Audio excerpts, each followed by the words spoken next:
Alright, it's day 33 sa ato ang Azola, Gapi and Chicken Backyard Farming. So today it's a gloomy day or cloudy day.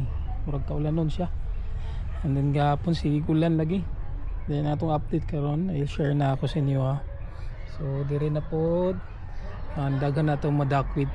May madakwit na daghan. So proceed na ta.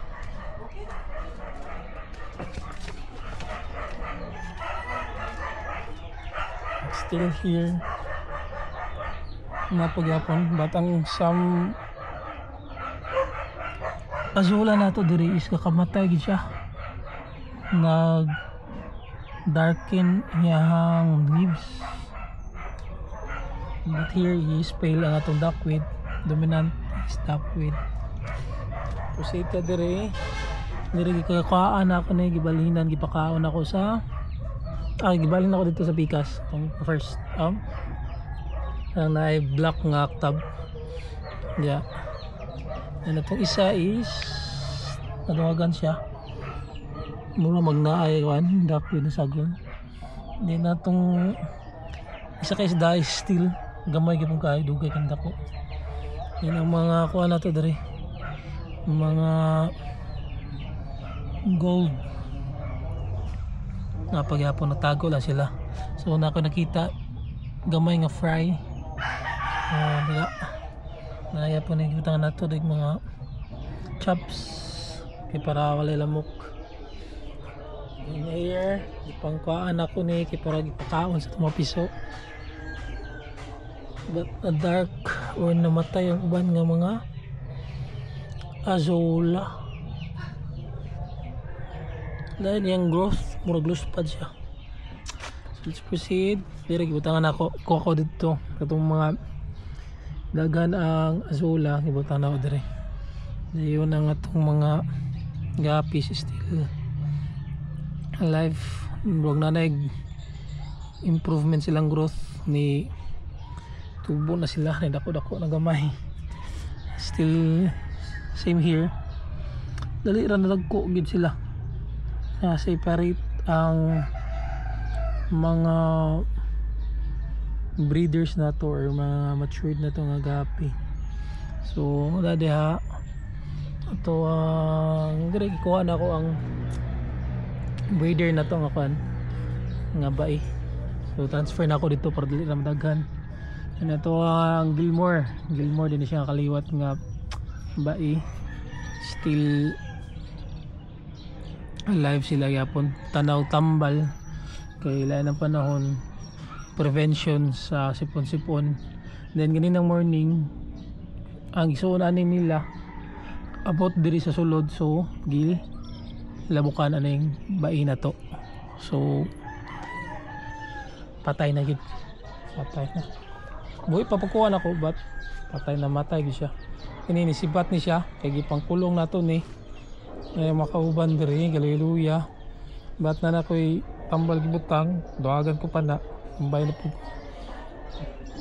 dayon diri nga gapi nato nga chops green kaya tong kuan ang ato ang duckweed and Azola. Diri ginapatungan ni siya sa kuan, then nakadumdum na ang atong mga gray kakaunon na mo nang gitakluban na sa dumdum na sila. Nakakita ang opening kung asa sila motusik. Nandaan lang butang kay para hindi sila makapatong dia kay ginakaon nila. Nandire ang sobra nga mga gapi still na ada.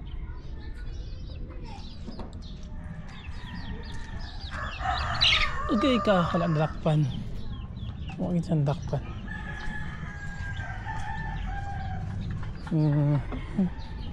Yung ato ang gapi dire still alive, lively pagyapon kay sila. Nice kita naon nga daghan sila mga black. Dayon ang ato ang mga panda alive gid sila basta nasa gawas. Dayon kani di ko na to ambiyo na to kon anang tagan cartoon kay para hindi baho kay dali lagi akuan gid baho.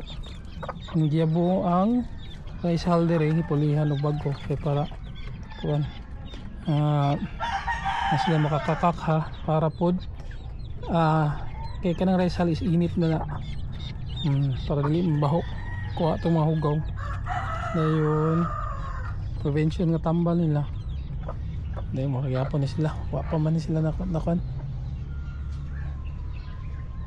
Gilmore nga ba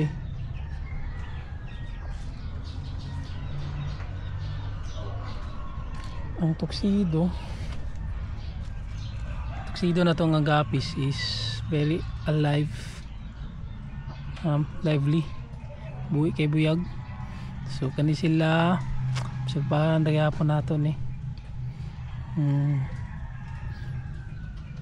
so pusit na ta kani ko ay duwagan din ako ni Uguan Azula ikan na tong night blue tong night net kay para kuan para dali madaghan kay murag puno na po to sa pikas. So dungagan nato gidungagan ako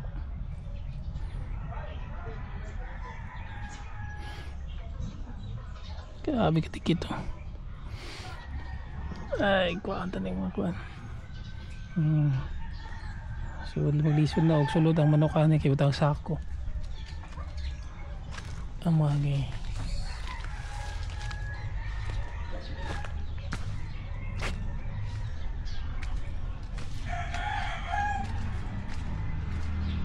tutlis og si ilon siya ang puti nang last na itong update is dire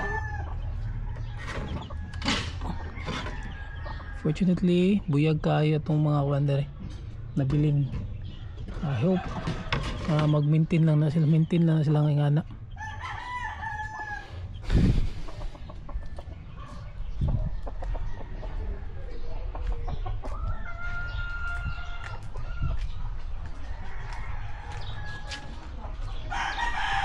So I think that's all for today's video, for today's updates sa tuang Azula, Gapi and chicken bucket farming. So I hope you like, support, comment, suggest anything in the comment section, and follow or subscribe into my channel para ubanan ko ninyo yan akong hobby. So kana ay nako akong mamanok kaluya. So that's all for today, and God bless everyone. Have a great day. Bye bye.